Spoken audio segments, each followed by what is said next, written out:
नमस्कार, मैं रहबर शिवारी। निकाय चुनाव फ़िलहाल अधर में है और मामला हाई कोर्ट में है। आज संभावना है कि कुछ इसे लेकर कुछ फैसला सामने आए। मामला पिछड़ा वर्ग आरक्षण को लेकर है और इसी आरक्षण ने ही इसको फ़िलहाल अधर में लटका रखा है।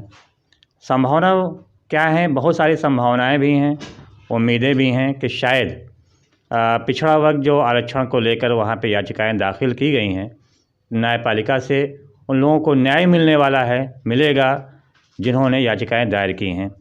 इस वक्त हम मौजूद हैं अम्बेडकर नगर के अकबरपुर नगर पालिका परिषद के वरिष्ठ सामाजिक कार्यकर्ता, वरिष्ठ कांग्रेसी नेता ललित मोहन श्रीवास्तव नेताजी के घर में हम, जो कि सामाजिक कार्यों में बढ़ चढ़ कर उन्होंने सदैव से भागीदारी किया, बगैर किसी इसके कि हाँ उन्हें कोई लाभ हो या किसी विशेष जाति धर्म का हो, ऐसा कुछ भी नहीं।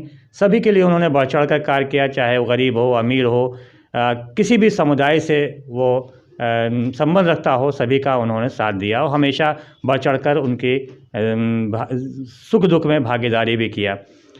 फिलहाल वो चुनाव में उतरे हुए थे, कांग्रेस पार्टी के प्रबल दावेदार भी थे और मजबूत स्थिति में वो आ भी गए थे, लेकिन अचानक माहौल बदला और पिछड़ा सीट अकबरपुर नगर पालिका के उसमें चली गई। इन्होंने याचिकाएं दाखिल हुई हैं और उन्हें उम्मीद है कि न्यायपालिका उनके पक्ष में फैसला देगी। फिलहाल हम उनके पास बैठे हैं, हम उनसे जानना चाहेंगे क्या उम्मीदें रखते हैं। जी बहुत बहुत नमस्कार आपका। ललित मोहन जी श्रीवास्तव जी, नमस्कार। आपको क्या ऐसा लग रहा है कि क्या न्यायपालिका का आज उम्मीद संभावना पूरी है कि आज उनका कुछ ना कुछ फैसला सुनाएगी? क्या उम्मीद आपको है? देखिए, हम लोग तो कर्म में और ऊपर वाले पे विश्वास रखते हैं और न्यायपालिका से उम्मीद करते हैं कि वो न्याय करे। अकबरपुर में जब से ये पंचायती राज विधेयक आया और आरक्षण की प्रक्रिया चालू हुई, तब से लगातार ये सीटें आरक्षित ही रही। 4 बार बैकवर्ड रही है पिछड़ी जात के लिए, पिछली बार महिला के लिए आरक्षित रही। अब की इसको अनारक्षित होना एकदम न्याय हित में है। हमने आपत्ति भी लगाया था नगर विकास में जाके और रीट याचिका भी दायर किया है माननीय उच्च न्यायालय में, लखनऊ बेंच में, और उस जिस पे सुनवाई लगातार 3-4 दिन से हो रही है। शासन का दबाव है, शासन के प्रेशर में ये सब चीज़ें की गई हैं, लेकिन न्यायपालिका से पूरी उम्मीद हमको है कि न्याय करेगी वो। जो सुप्रीम कोर्ट, माननीय उच्चतम न्यायालय सुप्रीम कोर्ट का जो ट्रिपल प्लान है, उस ट्रिपल प्लान के तहत ये कहीं ये सीट आरक्षित नहीं किया जा सकता, क्योंकि पिछड़ा वर्ग का जो आरक्षण है उसका एक सीमा है, उस सीमा के तहत ये सीमा क्रॉस कर चुकी है, इसको अब की अनारक्षित होना चाहिए। आपको क्या ऐसा नहीं लगता है कि ये जो आरक्षण वाली व्यवस्था या फिर ये जो न्यायपालिका में मामला इतने दिन से लटक गया है, क्या आपको ऐसा नहीं लगता कि ये राजनीति से प्रेरित है?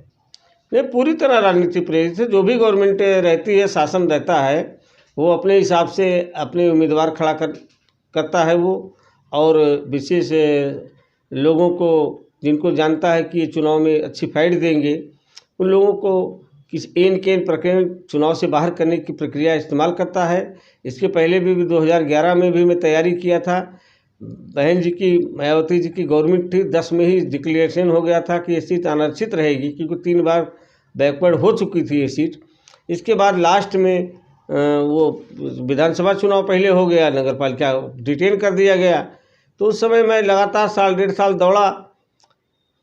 इसके बाद लास्ट में नॉमिनेशन के 1 दिन पहले एक सूची वहाँ से आती है जिसमें इस सीट को पिछड़ा वर्ग के लिए फिर आरक्षित कर दिया गया। जैसे मैं हाई कोर्ट गया तो उन्होंने दिखाया कि विस्तारीकृत नगर पालिका है, इसलिए कुछ 0 से हम ले रहे हैं। फिर मैं सभासद था, फिर सभासद हुआ, अपना सभासदी ही लड़के संतोष किया। लेकिन अब की बार भी मैं इतने दिन से प्रयास कर रहा हूँ। आज 10 साल से, मैं 12 साल से लगातार नगर पालिका में दौड़ रहा हूँ। सभी वर्ग, सभी समुदाय, सभी के लोगों को साथ में लेकर चलता हूँ, काम करता हूँ, सबके लिए मेहनत करता हूँ, और सेवा की जो मेरी भावना है उसके लिए ही लोगों ने मुझको जागरूक किया था पिछली बार भी, अब की बार भी, कि आप जो चेयरमैनी का चुनाव लड़िए। उसी के बेस में लड़ रहा था।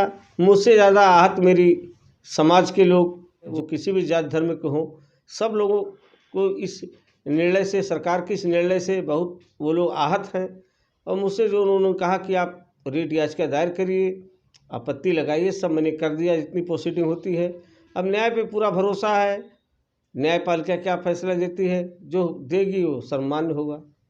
अगर मान लीजिए कि न्यायपालिका ने अगर फैसला सुनाया वो आपके पक्ष में नहीं आया, तो ऐसे में आप क्या कदम उठाएंगे? देखिए, मैं अपने मन से कोई फैसला नहीं लेता हूँ। मेरे लोग हैं, मेरे संबंधी लोग हैं जो मुझको चुनाव लड़ाते हैं, जिन्होंने लड़ाने का बीड़ा उठाया था। इसके लिए मैं रायशुमारी करूँगा। अगर चुनाव न मैं स्वयं लड़ पाया तो उनके लिए रायशुमारी करके जो वो लोग फैसला लेंगे उसी फैसले के तहत जाऊँगा।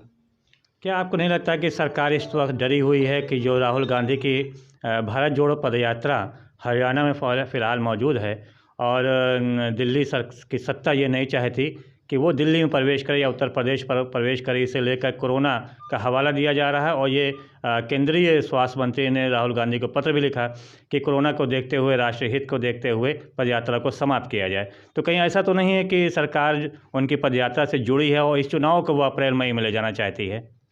देखिए, ये शासन सत्ता की मंशा की बात है, और ये कोरोना का जो है ये आपको जानकारी होगी, आप लोग बुद्धिजीवी वर्ग हैं।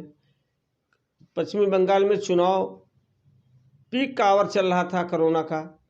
उस समय हर जगह लॉकडाउन चल रहे थे उत्तर प्रदेशों में। इसके बाद भी उन्होंने चुनाव कराया, रैलियां कराई बड़ी बड़ी।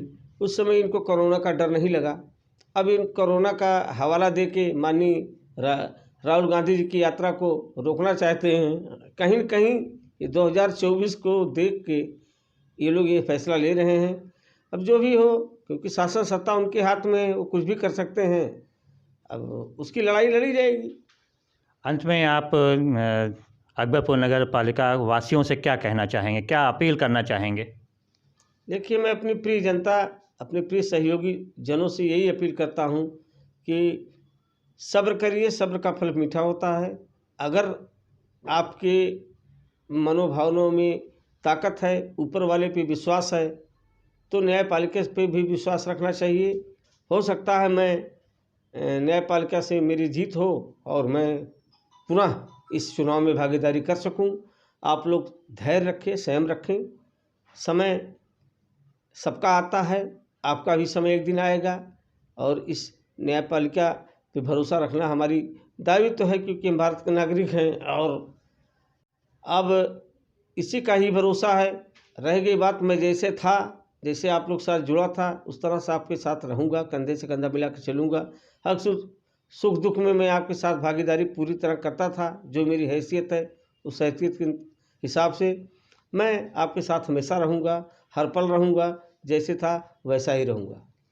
तो ये थे ललित मोहन श्रीवास्तव जी, नेताजी, जो चेयरमैनी के पद के प्रबल दावेदार भी थे, मजबूती के साथ आगे बढ़े भी थे। लेकिन परिस्थितियाँ अब चेंज हुई और आरक्षण की वजह से फ़िलहाल अभी वो बाहर हैं चुनावी रणनीति से, और कोर्ट में है। और आज संभावना है कि शायद कुछ फैसला सामने आए। बहरहाल जो भी होगा आने वाला समय बताएगा। बहुत बहुत धन्यवाद। जय हिंद, जय भारत।